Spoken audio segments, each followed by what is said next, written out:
रूस से आर पार की जंग। यूक्रेन के सिक्योरिटी चीफ ने इस बात की जानकारी दी। अपने सैनिकों की संख्या बढ़ा रहा है रूस, और रूस की ओर से आतंकी भी यूक्रेन के खिलाफ अब मैदान में उतर रहे हैं। तो ये बड़ी खबर है। बताया जा रहा है कि अब सीरिया और लीबिया के आतंकी भी रूस के साथ मिलकर के इस युद्ध में यूक्रेन के खिलाफ लड़ रहे हैं। ये तस्वीरें आपको हम जो दिखा रहे हैं, बताया जा रहा है कि सैनिकों की संख्या लगातार घट रही है। 30,000 रूसी सैनिक अभी तक मारे गए इस युद्ध में।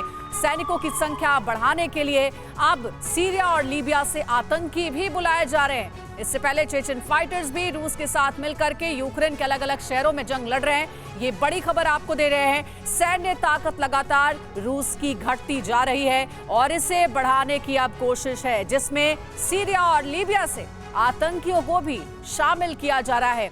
तो ये लगातार तबाही की तस्वीरें आपको दिखा रहे हैं। और इससे पहले हमने ये भी देखा कि रूसी टैंक को कैसे यूक्रेन की सेना ने तबाह किया है, बर्बाद किया है। सर, हम ये लगातार जो तस्वीरें दिखा रहे हैं, जिसमें हमने डेटा भी रखा कि 100% से जो सैन्य ताकत शुरू हुई थी 24 फरवरी को रूस की, वो अब धीरे धीरे घटते घटते अब 80% से भी नीचे पर आ गिरी है। 30,000 सैनिकों को मारा जाना बहुत बड़ी क्षति।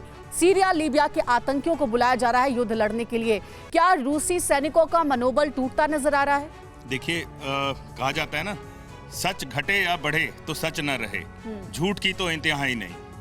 इस प्रकार से युद्ध में ऐसी चीजें होती रहती हैं। लेकिन हाँ, ये जो आपने बताया, ये आंकड़ा जो दिया, जो खुद रशिया ने माना है कि 30,000 से ज्यादा सैनिक मारे गए हैं, ये बड़ी बात है, बहुत बड़ा। लेकिन क्या इस पर भरोसा करना चाहिए? क्योंकि यूक्रेन भी नहीं कह रहा कि 30,000 सैनिक मारे गए, जितना रशिया के कमांडर कह रहे हैं। ये तो मतलब एक्सट्रीम हो गया। इतना तो अफगान वॉर में रशिया ने शायद सैनिक नहीं खोए थे।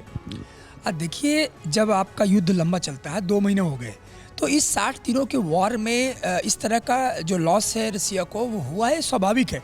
और आप ये क्यों भूल जाते हैं कि जब आप वॉर में जाते हैं तो सेफ नहीं रहते हैं। लेकिन कमोडोर सिंह, 30,000 सैनिकों का मारा जाना बहुत बड़ा नुकसान है रशिया को। और क्या यूक्रेन के अंदर वो कैपेबिलिटी है कि वो रशिया के 30,000 सैनिकों को मार गिराए?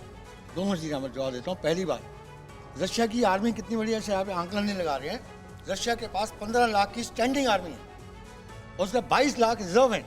37 लाख की आर्मी फौज में 30,000 लोगों को मारना। सर, लेकिन सारी फौज यूक्रेन में नहीं डाल सकते ना। सारी सीमाएं हैं और भी सिक्योरिटी कंसर्न है। मैं जो टोटल बता रहा हूं, आप प्लीज ओवरऑल देखिए। इसलिए मैं सेम बात आपको बोल रहा हूँ, रशिया जो इसमें जहाज यूज कर रहा है, जो वेपन यूज कर रहा है, वो बिल्कुल एक लिमिटेड है। और सर, इसको मैं और सिंप्लीफाई करता हूं इस क्वेश्चन को। यूक्रेन से लड़ाई में जो नुकसान रूस ने उठाया है, दरअसल जो इसको रूस, पुतिन जिसको अपना फाइनल प्रतिद्वंदी मानते हैं, उसके मुकाबले इनकी ताकत तो कमी हो रही है ना।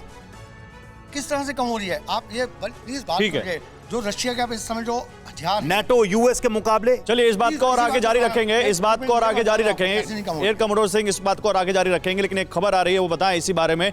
अब सवाल यह है कि राष्ट्रपति पुतिन को डोनबास में चाहिए क्या, यह आपके लिए जानना जरूरी है। पुतिन को क्या चाहिए? रणनीतिक, राजनीतिक और आर्थिक तीनों लक्ष्य हैं पुतिन के। मॉस्को के लिए डोनबास इलाके का राष्ट्रवादी महत्व है।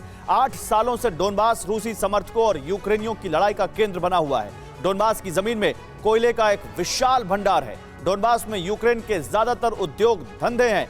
सोवियत संघ के दौर में इंडस्ट्रियल हब बना डोनबास। डोनबास में रूसी नागरिकों की 30% आबादी है।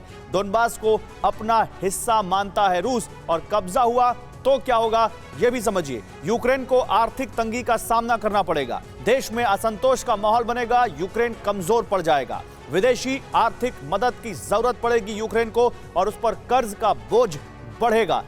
तो क्या इसीलिए डोनबास मास्टर स्ट्रोक है जो पुतिन ने खेला है? देखिए, डोनबास एक रणनीतिक रूप से पहले भी बहुत महत्वपूर्ण था, इसलिए पुतिन का पूरा फोकस था। अगर डोनबास गया यूक्रेन के हाथ से तो ये यूक्रेन के लिए बहुत बड़ा सेटबैक। गौरव, इसमें एक क्वेश्चन और, सर एक क्वेश्चन ऐड करता हूं, फिर आप फाइनल। पूरी वर्ल्ड हिस्ट्री में कहीं भी किसी बड़े देश के पड़ोस में एक डिस्टेबल, एक गरीब या एक ऐसा देश जो उजड़ा हुआ देश हो, कभी भी उसके लिए अच्छा साबित नहीं हुआ। अब आप अपनी बात पूरी। देखिए, आप जिस तरह का इतिहास का नैरेटिव्स दे रहे हैं कि एक गरीब, कमजोर, इस तरह का सही साबित नहीं होगा। सवाल इस बात का है कि पुतिन के सामने कुछ और चैलेंज थे। ठीक है, इस तरह का अनस्टेबल कंट्री अपने। चलिए, अब ये भविष्य के गर्भ में है कि डॉक्टर संदीप, अब ये जवाब तो भविष्य के गर्भ में है कि आगे क्या होगा और क्या डोनबास यूक्रेन के हाथ से जाएगा या नहीं। अड़ी सोमवार से शुक्रवार शाम 6 बजे सिर्फ TV9 भारतवर्ष पर।